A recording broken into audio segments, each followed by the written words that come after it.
Langsung Pak ya, siap. Assalamualaikum warahmatullahi wabarakatuh. Yang kami hormati Bapak Presiden Republik Indonesia Pak Prabowo Subianto, Bapak Ibu Menteri Kabinet Merah Putih, Ketua Dewan Ekonomi Nasional, Gubernur Bank Indonesia, Kepala OJK, para pelaku usaha, Kadin, Apindo, asosiasi mulai dari serikat pekerja, serikat tani, dan sampai dengan pasar modal, para direksi perbankan, dan juga hadir di sini para media cetak, pemimpin redaksi, dan juga seluruh stakeholder yang saya tidak bisa sebut satu persatu, dan terima kasih Direktur Utama Bank Mandiri yang sudah diberi kesempatan untuk menyelenggarakan acara ini. Dan acara ini Pak Presiden perintahnya H-1 Lebaran dan dilaksanakan H1 waktu kerja, Pak.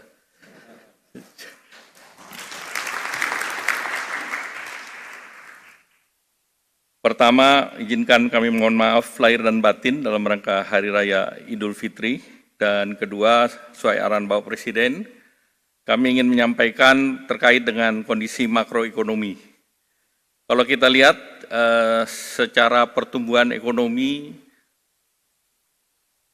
C2C atau quarter to quarter, pertumbuhan tetap 5,03%, relatif tinggi, dan secara spasial Papua Barat, Maluku, itu juga tumbuhnya di atas nasional. Nah, ini seluruhnya akibat dari hilirisasi dan juga kontribusi terbesar berada dalam sektor yang seperti tadi disampaikan Bapak Presiden, sektor industri atau sektor manufaktur yang hampir 19% daripada PDB. Dari segi inflasi, ini terkendali, inflasi hari ini sudah dilaporkan itu angkanya sedikit di atas 1%, dan ini Indonesia termasuk salah satu yang terendah di dunia ataupun di global, baik di level ASEAN, G20 maupun yang lain. Dari segi indeks keyakinan konsumen masih tetap tinggi di 126,4, di atas 100, konsumen masih optimis. Kemudian dari sisi indeks penjualan real bulan Februari ada terkontraksi sedikit, namun pada saat menjelang Lebaran dia agak naik sedikit. Neraca pembayaran surplus 7,2 miliar, pertumbuhan kredit relatif juga baik di angka bulan Februari 10,4%, dan dana pihak ketiga ataupun deposito masyarakat ataupun dana yang ditaruh di perbankan di atas 5%, di atas pertumbuhan ekonomi yaitu 5,7%, dan kita masih punya cadangan devisa yang cukup tebal, yaitu 154 miliar US dollar dan cukup untuk biaya impor 6,4 bulan dan juga untuk pembayaran hutang. Dari segi perdagangan, di bulan Februari kita juga surplus 3,12 miliar dolar dan ini surplus sepanjang 58 bulan terus-menerus. Dari segi peringkat investasi, daya saing kita naik di nomor 27 dari 67 negara berdasarkan data IMD, ini naik 7 tingkat, dan juga kinerja perekonomian dan efisiensi bisnis relatif baik, itu yang dilaporkan oleh IMD, dan secara kredit rating kita berada setingkat di atas investment grade, baik itu dilakukan oleh S&P, Moody, Fitch, dan GCR. Bahkan Moody menyatakan bahwa ketahanan Indonesia itu akibat dari domestic market yang relatif kuat dan komitmen pemerintah menjaga kredibilitas kebijakan moneter dan fiskal, dan juga kebijakan hilirisasi komoditas dan peningkatan daya saing di sektor manufaktur ini bernilai positif dan juga terkait dengan supply chain termasuk ketersediaan bahan baku atau bahan mentah untuk ekspor. Kalau kita lihat dari segi intermediasi perbankan juga tumbuh positif dengan resiko terjaga. Tadi sudah saya sampaikan bahwa DPK kita di atas 5% dan penyaluran kreditnya di atas 10,42%. Kemudian likuiditas perbankan terjaga, loan to deposit ratio-nya sudah juga di angka baik 88,92%, dan juga kita lihat capital adequacy ratio-nya 27%, sehingga sebetulnya perbankan kita solid dalam periode saat sekarang. Jadi tidak sama dengan pada saat kita menghadapi berbagai krisis yang lalu.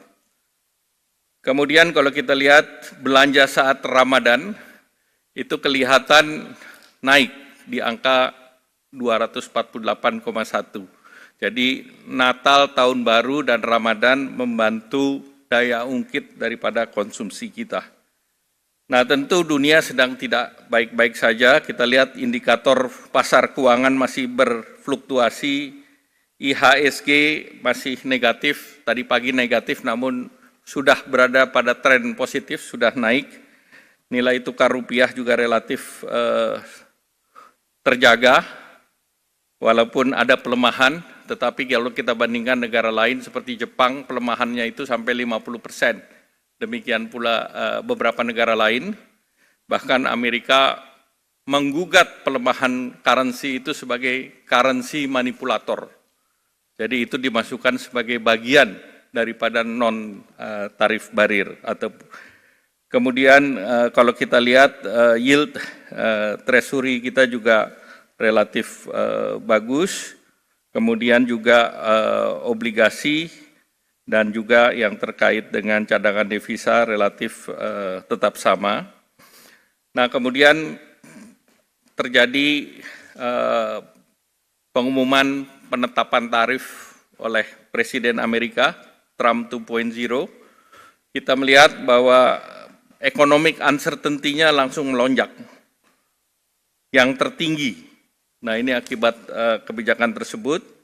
Probability resesi juga meningkat, namun Indonesia masih relatif rendah di 5%. Kemudian trade policy uncertainty-nya juga tinggi, sehingga kita masuk dalam kebijakan yang uncertain, terjadi gejolak pasar uang seluruh dunia, pelemahan mata uang di emerging market, kemudian juga retaliasi tarif oleh China, kemudian rantai pasok global juga terganggu, dan tentunya ini banyak korporasi yang menahan atau terjadi penurunan konsumsi, bahkan wait and see untuk melakukan investasi ataupun ekspansi.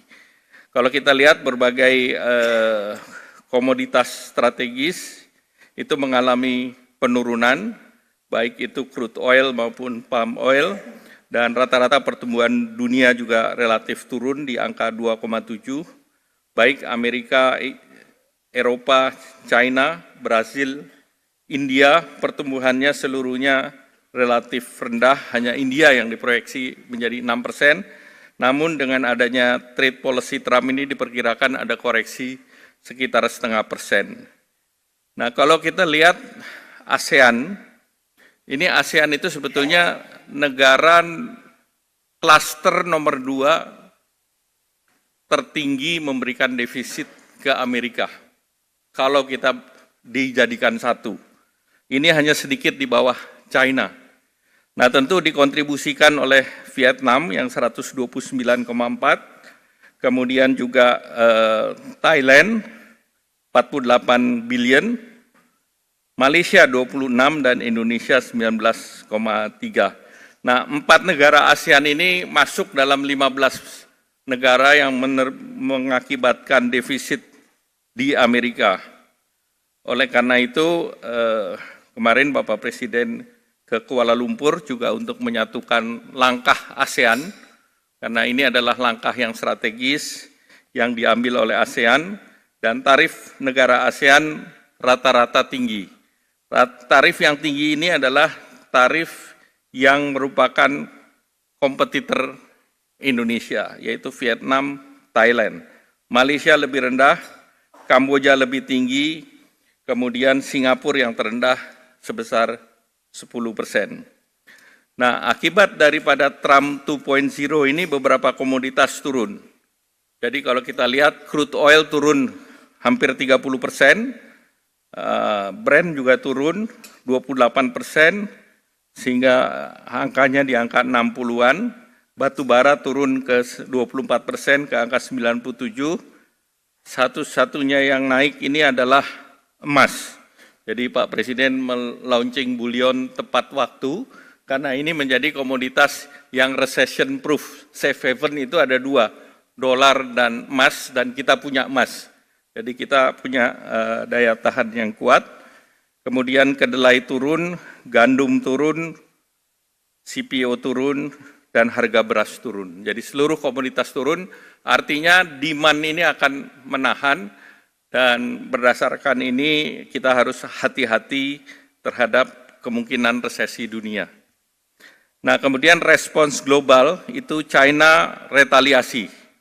Barang import dari Amerika dinaikkan 34%, Vietnam minta tarifnya turun dan ditunda, terutama untuk Nike, dan Amerika belum menerima usulan Vietnam ini. Kemudian India juga tidak melakukan retaliasi, walaupun Perdana Menteri Modi sudah ke Amerika, namun tetap dikenakan sanksi. Kemudian Malaysia, dia akan mengikuti dengan negara ASEAN dan Indonesia, tidak melakukan retaliasi dan pendekatan diplomatik, termasuk membuka pasar CPTPP dan RCEP. RCEP itu di ASEAN, dan Indonesia juga mendorong intra-ASEAN trade untuk ditingkatkan. Thailand juga akan terus negosiasi dan akan mendorong sebagai sweetener adalah data center dan industri AI yang akan mengundang investasi Amerika ke Thailand. Kemudian Filipina relatif lebih rendah, 17%. Uni Eropa melakukan retaliasi dan membuka negosiasi, berhasil mengajukan ke WTO untuk menggugat kebijakan tarif Amerika. Nah, oleh karena itu arahan Bapak Presiden untuk merespons ini dalam beberapa kali pembicaraan dan bahkan dalam rapat, ini Indonesia memilih jalur negosiasi karena Amerika merupakan mitra strategis, kemudian juga revitalisasi perjanjian perdagangan dan investasi, di mana TIFA ini terakhir tahun 96, jadi sudah menjadi sudah obsolete perjanjian ini. Malaysia juga akan mendekati Indonesia melakukan perjanjian TIFA, kemudian sejumlah kebijakan antara lain deregulasi non-tarif measures, ini antara lain yang diminta oleh Amerika, ICT untuk TKDN, terutama dari investasi Amerika yang ada di Pulau Batam, dan sebetulnya Amerika juga memberikan keleluasaan untuk free trade zone. Jadi ini juga menjadi bahan untuk kita bernegosiasi, karena mereka akan invest data center, baik Oracle, Microsoft, maupun terkait dengan trade. Kemudian evaluasi lartas, termasuk percepatan halal sertifikasi, dan juga apa yang diinginkan Amerika adalah balancing neraca perdagangan.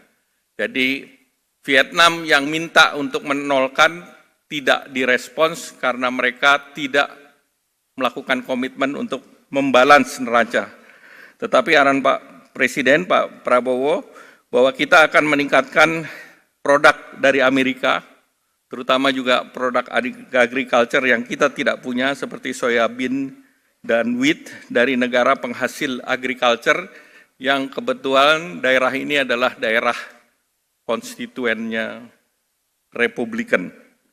Nah, kemudian juga pembelian daripada engineering product, dan juga dengan pembicaraan dengan Menteri ESDM, juga kita arahan Bapak Presiden, kita juga disiapkan untuk membeli LPG dan LNG peningkatan dari Amerika, tetapi ini tidak menambah, tetapi realokasi pembelian, switch, jadi tidak mengganggu APBN. Kemudian yang berikutnya juga memberikan insentif fiskal dan non-fiskal agar import dari Amerika bisa masuk dan daya saing ekspor kita meningkat. Nah, Indonesia dari kedutaan sudah bicara dengan USTR, Pak Presiden, kami laporkan surat Indonesia sudah dikirim dan sudah diterima oleh Amerika melalui Duta Besar Indonesia. Dan hari ini juga Duta Besar Amerika meminta waktu untuk pembicaraan lanjutan. Jadi mereka sudah terima surat yang diajukan, baik itu ke USTR maupun ke Sekretaris Commerce. Kemudian juga terkait dengan pemerintah juga sudah melakukan sosialisasi dengan asosiasi termasuk Kadin, Apindo, AmCham, USABC, dan 100 asosiasi lain. Mereka mengapresiasi karena mereka adalah perusahaan Amerika yang di Indonesia dan mereka berkepentingan juga untuk ekspor ke Amerika. Jadi mereka bersama kita. Nah, ini kita sudah rapatkan dan kita sedang siapkan teknisnya. Selanjutnya, karena yang paling terkena adalah tekstil, kita punya pengecualian. Jadi emas dan tembaga dikecualikan, Pak. Tidak masuk, termasuk juga furniture tidak dikenakan bea masuk setinggi itu, Pak. Mengapa dikecualikan? Karena timber mereka sedang perang dengan Kanada, sehingga mereka mencari alternatif lain untuk koper dan gold, karena mereka punya investasi di Indonesia, Pak. Sehingga tentu peluang kita untuk melakukan hilirisasi dari produk itu untuk masuk ke Amerika.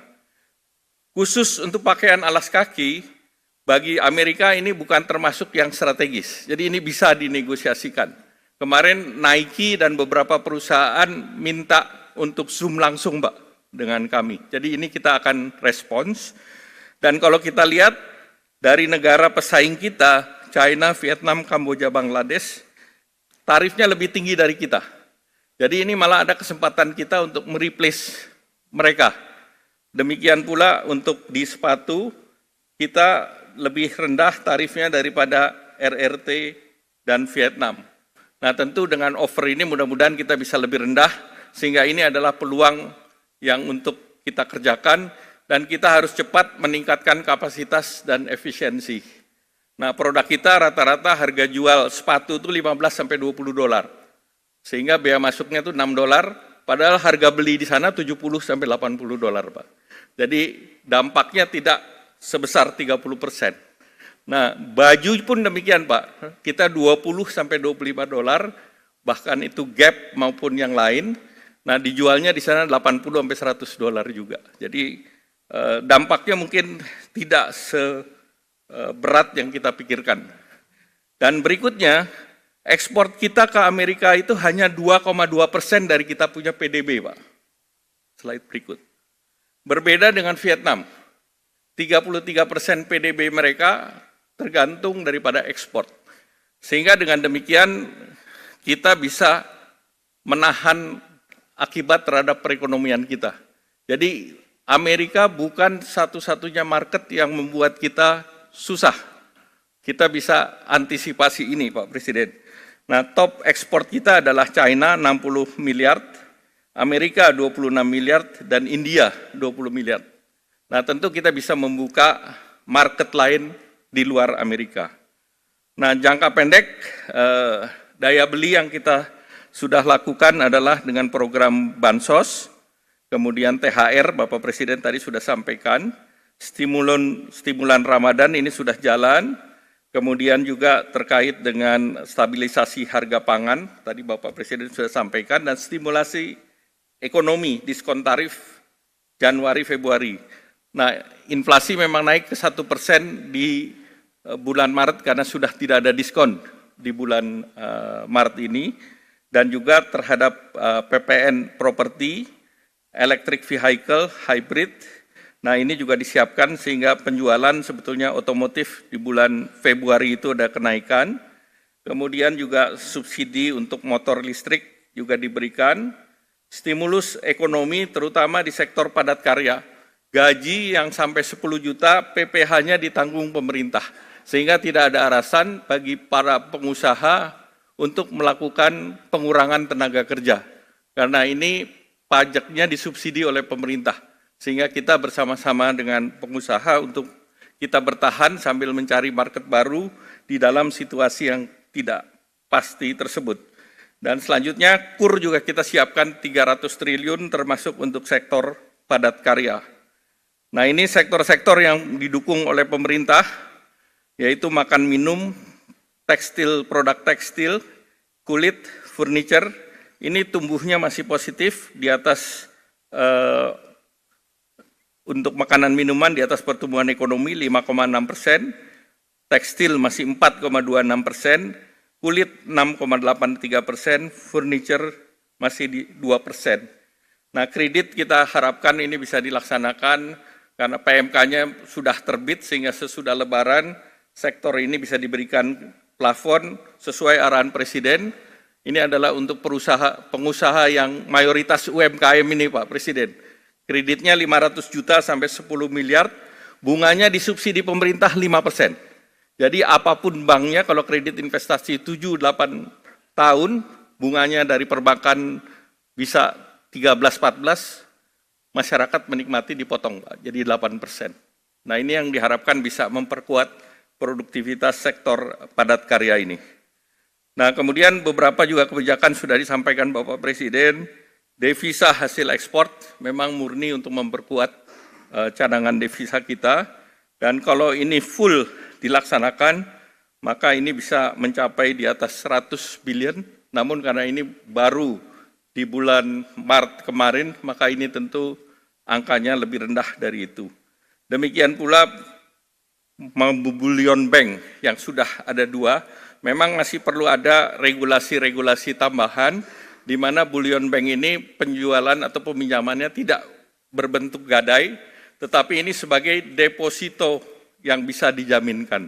Jadi ini masih ada satu tahapan lagi Pak Presiden, supaya ini betul-betul bisa masuk di balance sheet perbankan. Selanjutnya, inilah 83% peluang pasar. Pasar Amerika dalam trade itu 17%, sehingga 83% ini yang sekarang arahan Pak Presiden. EU SEPA tinggal satu isu, yaitu masalah transparansi perdagangan. Dan dengan regulasi yang nanti Bapak Presiden umumkan, itu selesai Pak. Jadi kita menyelesaikan Amerika dan menyelesaikan Eropa dalam langkah yang sama. Dan ini pasar besar, 16,6 triliun, dan untuk food apparel terbesar itu ada di Eropa, bukan di Amerika. Kemudian juga RCEP itu yang basisnya ASEAN Plus, itu juga kita perlu dorong karena ini adalah inisiatifnya Indonesia. Ekonominya juga besar, 24,6 triliun. Kemudian inisiatif baru CPTPP. Malaysia menggunakan CPTPP ini untuk membuka pasar, dan Indonesia juga sudah melakukan aksesi terhadap CPTPP sehingga ini menjadi alternatif untuk balancing pasar. Dan juga BRICS, kemarin Bapak Presiden sudah putuskan bahwa Indonesia ikut dalam New Development Bank. Sehingga dengan demikian kita sudah punya aliansi berbagai negara secara multilateral, dan yang terakhir Eurasia Pak dengan Rusia, tanggal 14 Deputy Prime Minister-nya akan datang, dan mudah-mudahan ini juga bisa kita akselerasi sehingga pasar Rusia pun akan terbuka. Nah terakhir mungkin beberapa hal yang menjadi catatan, bahwa di tengah kepastian global fundamental kita kuat, daya saing bisa meningkat, rating kita relatif stabil, sektor keuangan baik, walaupun ketidakpastian semakin meningkat, tetapi domestic market dan APBN kita berfungsi sebagai shock absorber Pak Presiden. Dan ini sudah pernah kita lakukan pada saat COVID, jaga domestic market, jaga industri nasional, dan gunakan APBN. Kemudian posisi kita di ASEAN kuat, dan ASEAN tentunya perlu merespons karena ASEAN di Indo-Pasifik menjadi sangat penting, dan kemarin kunjungan Pak Presiden sangat berarti bagi Malaysia, dan akan ada rapat Menteri Perdagangan hari Kamis. Sehingga tentu ini akan menyelesaikan langkah bersama ASEAN menghadapi Amerika.